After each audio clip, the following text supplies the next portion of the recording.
digubah dalam irama Roning Kamal atau tembang Macapat Sinong. Nampak jelas diketahui untuk mempelajari akan jejak riwayat utama, dengan cara senantiasa meneliti dan meraba segala arta terdahulu, sekaligus didorong oleh kegemaran berkidung. Agar supaya semakin mahir dalam lagu, sahabat yang menginginkan adalah Mas Harjawijaya di Batavia, yang menyadur dari huruf Jawa menjadi huruf Latin. Roning Kamal adalah daun asam. Tembang Roning Kamal sama saja dengan tembang Sinong.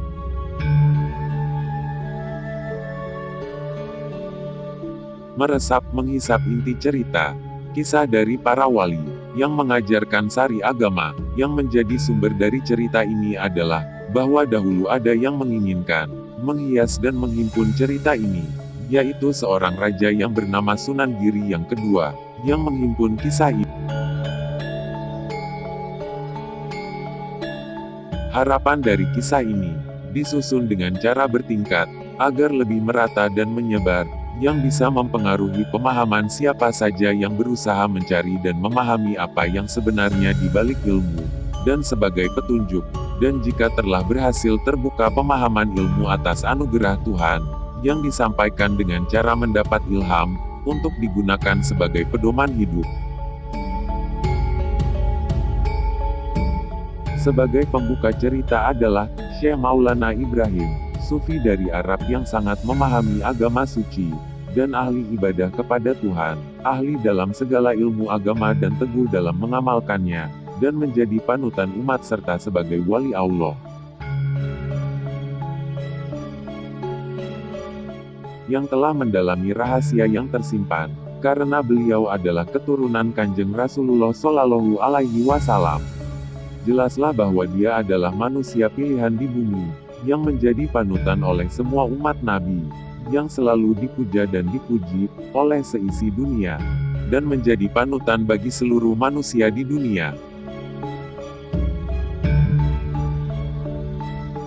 Dikisahkan bahwa Sang Syekh Maulana Ibrahim sedang melakukan pengembaraan, melakukan khalwat atau menyepi dan uzlah atau perjalanan, sehingga sampailah di negeri Cempa, yang merupakan sebuah kerajaan besar. Beliau beristirahat singgah dan menjadi bahan berita, bahwa ada seorang ulama yang masih keturunan Rasulullah. Cerdas, tampan, dan bertanggung jawab, dengan roman yang bercahaya, menunjukkan bahwa keturunan bangsawan. Kemudian berita itu sampailah ke telinga penguasa, yaitu Raja Besar yang bergelar Raja Kijan, sebagai penguasanya. Kemudian Syekh Maulana Ibrahim dipanggil untuk menghadapnya. Karena Raja Kijan suka kepadanya, maka beliau dianggap sebagai anaknya sendiri, oleh Raja Kijan, raja dari kerajaan Cempa. Siang dan malam keduanya tidak pernah berpisah, sehingga semakin dalamlah persahabatan mereka, yang pada akhirnya beliau diambil menjadi menantunya, dan dinikahkan dengan putrinya yang sangat cantik jelita, yang bernama Dyah Siti Asmara. Dalam hidup berumah tangganya, sangat erat hubungan cintanya dan tidak ada masalah apapun, dan tidak berapa lama kemudian, mendapatkan dua orang anak laki-laki yang tampan-tampan, bercahaya bagaikan bulan, dan telah dibalur dengan wewangian oleh kakeknya, serta diberi nama Raden Santri untuk yang tua.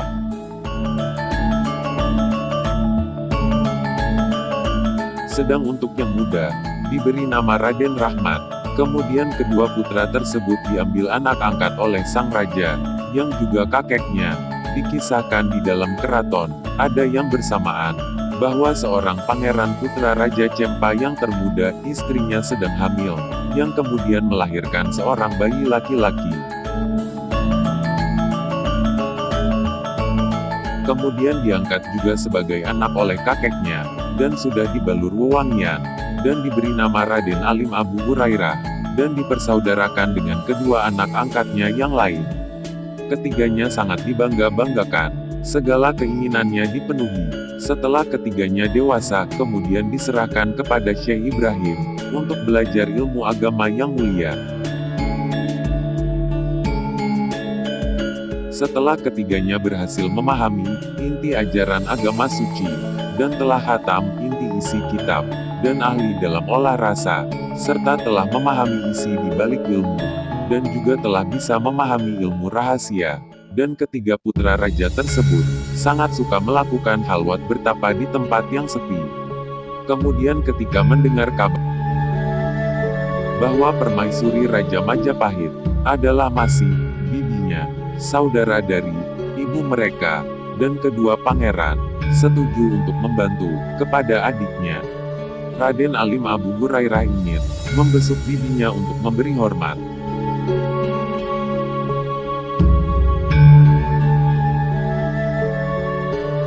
Setelah ketiganya sepakat, maka pergilah mereka dari kerajaan. Perginya tanpa mohon izin kepada kedua orang tuanya, dan kisah perjalanan mereka, sampailah di tepi laut, sehingga ketiganya termangu-mangu, memikirkan cara untuk melanjutkan perjalanannya yang terhalang oleh lautan. Seketika itu menjadi bingung bercampur sedih.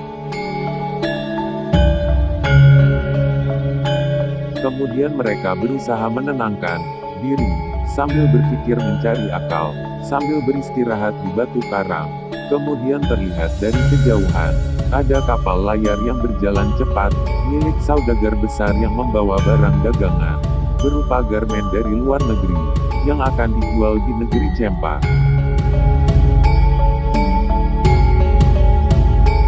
Gembiralah ketiga orang besar itu atas kedatangan perahu tersebut, dengan harapan cita-cita akan segera kesampaian, untuk pergi ke tanah Jawa.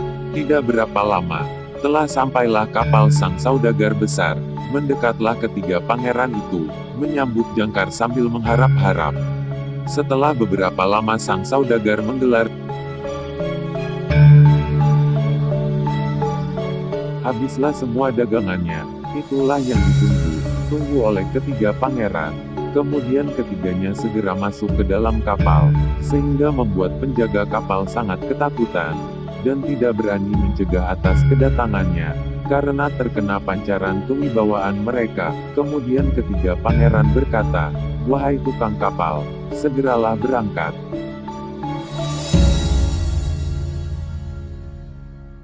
Pergi ke tanah Jawa." Tukang kapal menjawab sopan, "Wahai ketiga pangeran, hamba sangatlah takut, karena hamba orang kecil. Bersabarlah sebentar, menunggu izin sang saudagar. Hamba hanya sebatas menjalankan. Jika sudah sepakat, ya silahkan." Berkatalah Raden Rahmat, "Apakah di sini akan lama dalam menggelar dagangannya?"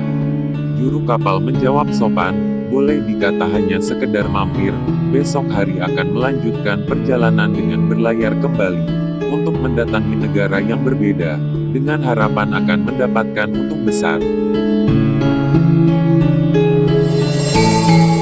Kemudian Raden Rahmat berkata kepada santri ahli tentang hal tersebut, "Apakah akan menunggunya?"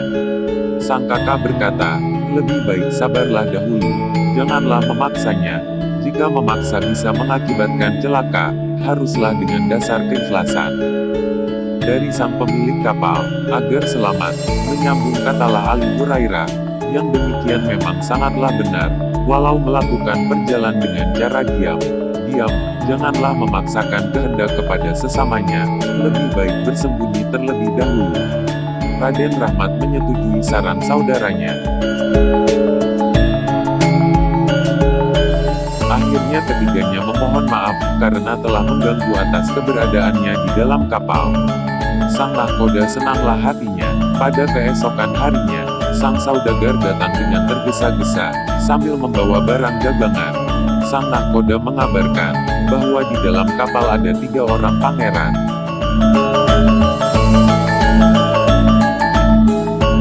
Yang ingin pergi ke tanah Jawa. Belum selesai nahkoda memberi kabar, tiba-tiba datanglah 3 kesatria, keluar dari persembunyiannya, kemudian duduk dengan sopan. Tuan saudagar bersikap hormat, karena bisa membaca sikap ketiganya, bahwa mereka keturunan bangsawan. Tuan saudagar sudah mengira bahwa mereka satria bangsawan di Cempa. Raden Santri Ali berkata, "Wahai juragan, atas kedatanganku ini, jika engkau berkenan, Kami ini hanya merepotkan saja, karena kami ingin ikut berlayar menumpang perjalanan kapal Milku. Antarkan kami ke tanah Jawa. Ketika sang juragan mendengar hal itu, sangat bingunglah dalam hatinya.